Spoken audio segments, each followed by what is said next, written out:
Merci de votre fidélité. 20h sur la télévision Futur Média. Bonsoir à toutes et à tous. Bienvenue à cette principale édition. Les titres, c'est tout de suite. C'est parti pour la campagne des législatives. 41 listes de coalitions et partis politiques sont en lice pour 165 sièges à l'Assemblée nationale. Le chef de file de PASTEF a opté pour une caravane suivie d'une réunion de clôture à Thiès. La coalition Sam Sa Kaddu, elle, a porté son choix sur un meeting dans la commune de Biscuiterie. Il n'y a pas de scandale à l'ONAS, dixit le ministre de l'Hydraulique et de l'Assainissement. Cheikh Tidiane Dièye parle d'irrégularités qui ont été rectifiées, déclaration faite en marge de sa rencontre politique avec les membres de son bureau, mais aussi les militants de la plateforme Sénégal Avenir bi ñu bëgg. Sortir la Poste du gouffre financier dans lequel elle est plongée ces dernières années, c'est la volonté des membres de l'amicale de l'école des postes à travers un atelier. Des orientations stratégiques destinées à sauver leur outil de travail ont été formulées. Et puis à Kafountine, 9 tentatives de départ vers l'Espagne déjouées par les forces de défense et de sécurité. La mairie investit dans la sensibilisation, appelle les candidats à ne plus tenter le voyage du désespoir. Voilà pour les titres de développement, c'est tout de suite.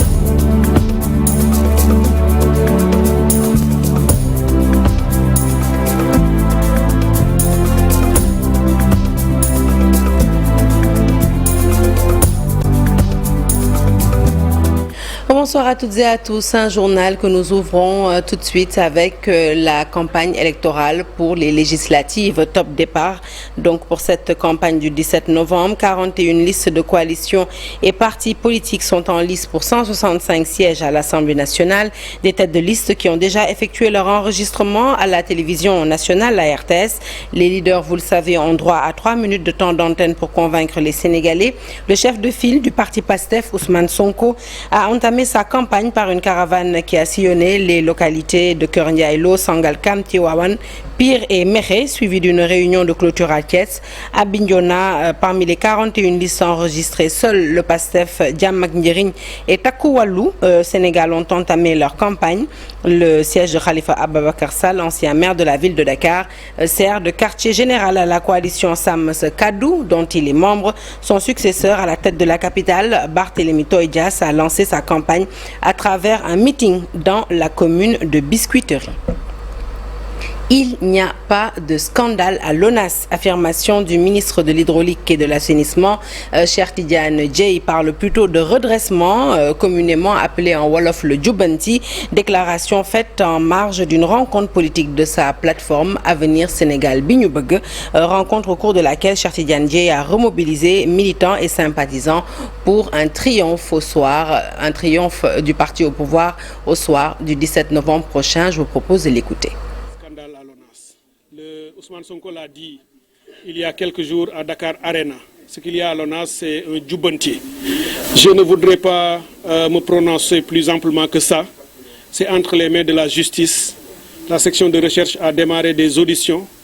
Et de mon niveau de responsabilité, je ne peux pas me pencher sur un dossier qui est en procédure. Mais ce que je veux dire, et j'avais choisi ce moment pour le dire à ma famille politique, pour les rassurer, pour leur dire qu'il n'y a pas eu, il n'y en aura jamais de scandale me concernant. Je suis le ministre, j'ai des responsabilités à assumer devant le gouvernement et devant le peuple sénégalais. Quand des choses sont irrégulières et ne suivent pas les bonnes procédures, je les rectifie. Leur gagne-pain menacé, leur carrière hypothéquée, les travailleurs de la Poste réfléchissent aux moyens de sortir leur boîte du gouffre. L'exercice a porté sur un débat autour des orientations stratégiques à définir pour redresser la Poste et lui permettre de jouer son rôle dans l'économie. Compte rendu Ndeye Mati Dieng et Mamadou Gueye. La Poste a besoin d'aide. Le manque de ressources financières est l'une des difficultés majeures de la boîte. La matière première de la Poste, on peut dire que c'est l'argent sur certains aspects, c'est-à-dire sur le domaine financier. Il faudra avoir de la trésorerie au niveau donc de nos agences pour pouvoir attirer la clientèle et également rétablir la confiance entre la Poste et la clientèle. Mais nous avons également besoin donc de ces fonds pour pouvoir également faire donc des investissements structurants pour espérer avoir des valeurs ajoutées. L'accès à la logistique aussi fait défaut. Le manque de moyens justifie le fait qu'on n'a pas donc le matériel logistique adéquat, notamment les véhicules. Parce qu'aujourd'hui, si on avait les moyens financiers, on pouvait obtenir des véhicules, financer également les projets de digitalisation et beaucoup d'autres projets. Les défis sont nombreux, mais le plus important, c'est d'investir dans la digitalisation. Aujourd'hui, avec la modernisation, la Poste doit répondre aux défis de la digitalisation. Et que la Poste, aujourd'hui, peut répondre à ces défis. D'abord, de deux manières. L'une, c'est que la Poste appartient à une organisation internationale qui soutient l'Union postale universelle, qui apporte des solutions numériques aux postes des pays en développement. Et nous bénéficions de ce point de vue un grand soutien qui nous permet de pouvoir aujourd'hui faire le tracking également et de répondre également au transfert de fonds de manière digitale bientôt avec des applications de transfert de fonds également au plan national comme international. Le sureffectif à la Poste est aussi un problème que l'État du Sénégal doit résoudre pour redresser l'entreprise. C'est selon ces séminaristes, agents de la Poste. À Kafountine, ce sont 9 tentatives de départ qui ont été déjouées par les forces de défense et de sécurité pour éviter que le phénomène ne reprenne de plus belle. La mairie a tenu un forum pour à la fois sensibiliser les potentiels candidats aux voyages irréguliers et leur fournir des arguments de nature à émousser leur ardeur de tenter la migration du désespoir. Le point, c'est avec Boubacar Diassi. Kafountine, c'est le village abritant l'un des plus grands quais de pêche de la Casamance naturelle. Mais Kafountine, c'est aussi le village dont l'évocation du nom renvoie à l'émigration clandestine, avec des départs parfois dramatiques. On sait que Kafountine, c'est une zone de départ et de transit et que tous les départs se font par voie maritime. Alors ici, tout ce qui se passe ici, c'est autour des acteurs de la pêche. Malgré les efforts fournis par les forces de défense et de sécurité dans le cadre de la lutte contre l'immigration clandestine, des tentatives de départ sont toujours enregistrées, mais fort heureusement déjouées. Depuis le mois d'avril, chaque mois, il y a au moins un départ ou une tentative de départ. Au mois de septembre, il y en a eu 3 que nous avons pu déjouer grâce à la collaboration des populations avec les forces de défense et de sécurité.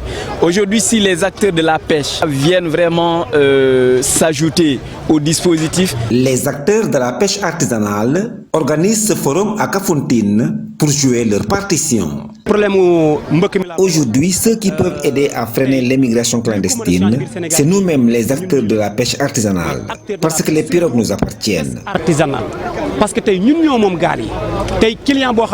Si vous prenez un habitant de Tamba qui ne connaît pas la mer et que vous l'embarquez dans une pirogue, vous en faites une victime. La commune de Kafountine compte 19 villages, dont 14 îles.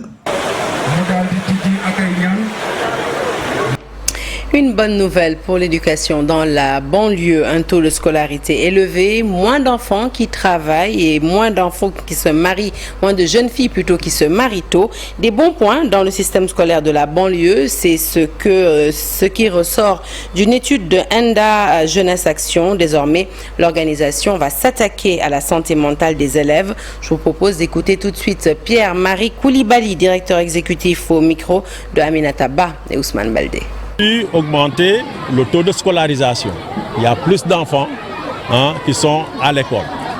On a noté aussi qu'il y a moins d'enfants qui sont sujets de travail. Dans certaines zones, il y a moins de mariages d'enfants. Et aujourd'hui, on est sur la santé mentale. Et nous avons noté que dans les écoles, les élèves prennent en charge maintenant de plus en plus leurs émotions, en commençant d'abord par les enseignants qui sont formés pour pouvoir accompagner ces enfants pour qu'ils puissent s'épanouir dans leurs études. D'abord de les informer qu'ils vivent avec des émotions, de former leurs pères pour qu'ils puissent identifier ces enfants qui sont en souffrance et de pouvoir aussi les référer à des spécialistes. Les enfants restent le maximum de temps avec leurs parents, qu'ils ne soient pas obligés de quitter leur localité pour venir à Dakar pour pouvoir apprendre le Coran. Qu'on ait dans des dispositifs au niveau des villages qui puissent dispenser l'apprentissage du français. Ceux qui sont ici à Dakar, c'est de leur offrir aussi d'autres opportunités, qu'ils puissent diminuer le temps qu'ils passent dans les rues en leur offrant aussi des activités d'éducation alternative. Et c'est parti, désormais les populations des départements de Kaffrine, Koungheul, Malem Hodar n'auront plus besoin d'aller jusqu'à Kaolack pour pouvoir accéder aux services de la justice. Une annonce faite par le garde des Sceaux, ministre de la Justice, Ousmane Diagne, qui a procédé à l'inauguration du tribunal de grande instance de Kaffrine. Une cérémonie qui a été l'occasion pour le garde des Sceaux d'installer le magistrat Cherfaye dans ses fonctions de procureur de la République, ainsi que son collègue Samba Sey, qui hérite désormais de la présidence du tribunal de grande instance de Kaffrine. Le ministre de la Justice que nous écoutons au micro de Ndeye Awa Beye et Mame Gor Wilane. Par cette présente cérémonie d'installation, le tribunal de grande instance de Kaffrine va devenir la 16e juridiction de droit commun de la catégorie à compléter la carte judiciaire du Sénégal. Chères populations des départements de Kaffrine, Birkelane, Koungheul et Malem Hodar, vous n'aurez plus besoin de vous rendre à Kaolack, situé à près de 65 km, pour accéder au service public de la justice concernant le contentieux relevant de la compétence du tribunal de grande instance. Il en est de même pour la délivrance de certains documents comme le bulletin numéro 3 du casier judiciaire. Par ailleurs, le désengorgement du rôle du tribunal de grande instance de Kaolack, qui, à titre transitoire, était attributaire des affaires de la compétence du tribunal de grande instance de Kaffrine, aura un impact réel sur le délai de traitement des dossiers, au plus grand bonheur des justiciables de cette région. Ainsi, M. Cherfaye, vous avez été nommé procureur de la République près le dit tribunal par décret numéro 2022-1358 du 10 juin 2022. Monsieur Samba Sey, vous avez été nommé président du tribunal de grande instance de Kaffrine par décret numéro 2022-1255 du 10 juin 2022. Vous êtes tous les deux des magistrats de la catégorie hors hiérarchie et étant les précurseurs de la mise en service du TGI de Kaffrine, vous avez la lourde responsabilité de guider les premiers pas de cette juridiction. Quel député pour une assemblée de rupture, thème d'un débat organisé par le parti Tabar. Le but visé par le président du parti, Boubacar Camara, est bien mieux outiller les parlementaires dans leur mission de représenter le peuple à l'Assemblée nationale. Le reportage est signé Alassane Diop. Pour venir, pour participer à la...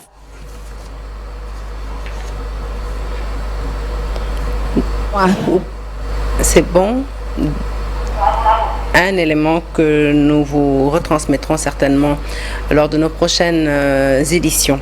Le directeur général de la société ivoirienne de raffinage en visite à Dakar, Cho Soro, a été accueilli par son homologue Mamadou Habib Diop.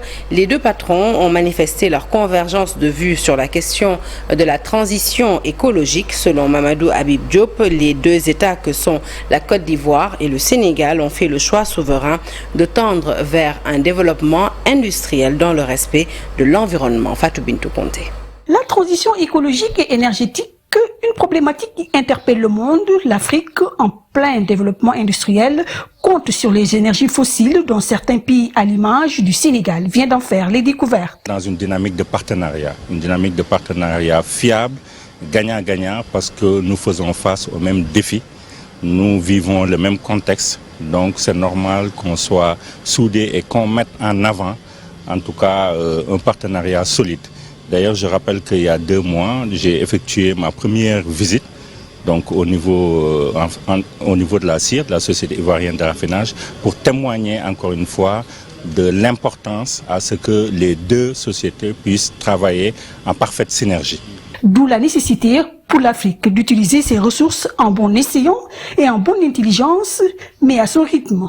On partage parfaitement l'idée qu'on devrait aller vers une transition écologique. Mais il faut y adosser le qualificatif équitable. C'est important. Et pourquoi je le dis? Parce que les autres pays occidentaux qui se sont développés ont usé de leurs ressources fossiles. Donc l'Afrique vient juste de découvrir, en tout cas nos pays viennent juste de découvrir une forte réserve en termes de pétrole et de gaz. On commence à les exploiter. Donc c'est normal qu'on y aille à notre rythme. C'est important. Le directeur général de la Société ivoirienne de raffinage en visite au Sénégal vient explorer les pistes de collaboration des différents secteurs allant à la formation, à la sécurité, entre autres, entre les deux raffineries. Les prévisions nous disent qu'on pourrait aller jusqu'à 2040-2050.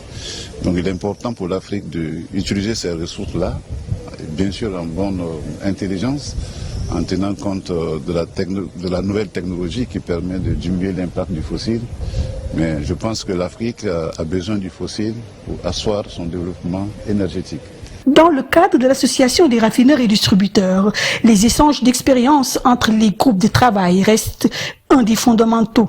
Ici ajoute le fait de dégager des positions communes sur des sujets d'intérêt mondial. Allez, parlons santé avec l'Académie Génération Foot qui s'engage aux côtés des femmes. Elle vient d'organiser une journée de dépistage en faveur des populations de Déni Biram Ndao. Des centaines de femmes ont pu ainsi être dépistées. Nous écoutons tout de suite la directrice générale de Génération Foot, Madame Marie-Louise Touré.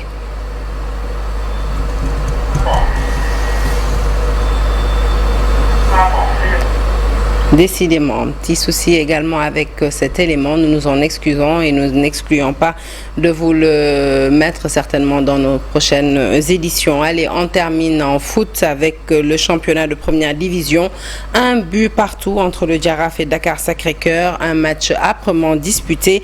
Hassan Fall du Dakar Sacré-Cœur et Malik Daf du Jaraaf nous en disent plus, nous les écoutons. Sur tous les ballons, on a dominé l'adversaire en début de match. Mais après, quand on a marqué le but, on a reculé. On a trop souffert avec des jeunes joueurs vivaces, très techniques, très rapides. On a eu quelques difficultés. Je pense qu'à la mi-temps, on a apporté quelques correctifs. Mais malheureusement, on n'a pas su respecter les consignes. On a encaissé un but matinal, c'est une erreur, 2 erreurs défensives. Et c'est comme ça, le football, les erreurs se payent cash. Mais on ne peut que remercier le bon Dieu. On jouait contre un grand Jaraaf avec une bonne organisation, une équipe africaine avec un grand entraîneur. Et on joue sur cette terre, le Jaraaf nous savait. Ce n'est pas un point perdu. On remercie le bon Dieu. On a eu un point à défaut de gagner le match. Et c'était un match aussi que le Jaraaf pouvait gagner. Et c'est un match aussi que toutes les deux équipes pouvaient gagner. Donc un point partagé, ça nous va.